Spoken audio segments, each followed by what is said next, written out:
Hello everyone, welcome back. Sorry it's been a minute since my last video. I had a license renewal that snuck up on me and I had to take a couple weeks to get that finished off and adapt to getting back into my swing of things. So thanks for being here today and I look forward to, our newest class. So here in Lewiston right now, we are heading into a buyer's market. And so I want to kind of go over that and see, benefits for buyers, benefits for sellers, and what you can expect. So in a buyer's market, what you see is you see more inventory than buyers out there. With that, you see prices decrease more often. Here in Lewiston, Idaho, 47% of our current inventory has dropped in price at some point. And you see longer days on market. So our market right now, as of today, which is July 1st, our average days on market is 88, which is pretty significant, especially for, we're in the selling season, as we like to call it. And so for the days on market to be that long and that, percentage of prices decreasing, that's definitely pretty significant for our area. Yeah, so during a buyer's market, that is pretty common. And let's talk about the benefits to the buyers.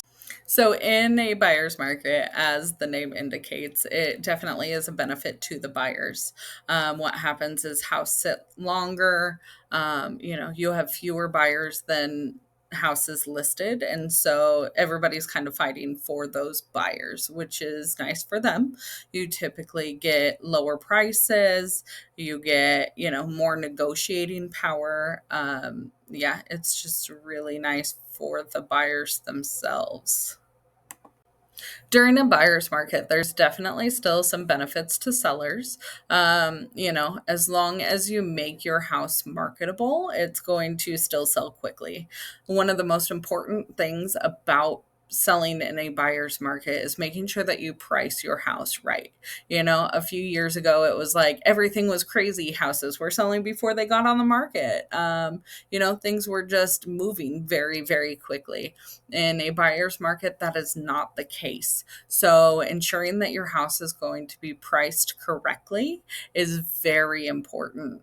Talk to a professional, take their advice. I hear some people occasionally say, hey, can we push the price a little bit? And, in a seller's market, that is definitely something you can do. In a buyer's market, I definitely would not suggest pushing it, especially as far as some people are used to, considering the last few years. So, what if you're doing both buying and selling in a buyer's market? Well, the downside is you may have to sell your home a little bit lower. The upside, though, is that you're probably going to be buying a little bit lower as well. Um, it's always a good time during a buyer's market to ensure that you're selling your house first, or at least getting it under contract, because finding a house to move into is going to be a lot easier considering they're not moving super quickly. And so, definite benefits for getting your house under contract, finding the house that you absolutely fall in love with and then making that move. If you're about to move into a new phase of life and maybe need to downsize or upsize, like whatever you need to do, this is a great time to do it. It's also absolutely fantastic if, as you can tell by my channel, investing is kind of my passion. If you have the funds to be able to invest, this is a perfect time to do it. You're going to be able to buy at a lower rate, which is super nice, especially for investments. So, if you're looking to make a change and you need to make a change and you have the ability to do so, this is a perfect time to buy a house. Thank you so much for joining me today. I hope this was informative. It's not always a fun topic to talk about selling your house for a little bit lower than normal, but I hope it takes some of the fear out of it. And if you have any questions, please feel free to either reach out, drop a comment below, give me a call if you're local. We can sit down, have a coffee, and discuss. So, yeah, I hope to hear from you soon. Have a great day. Bye.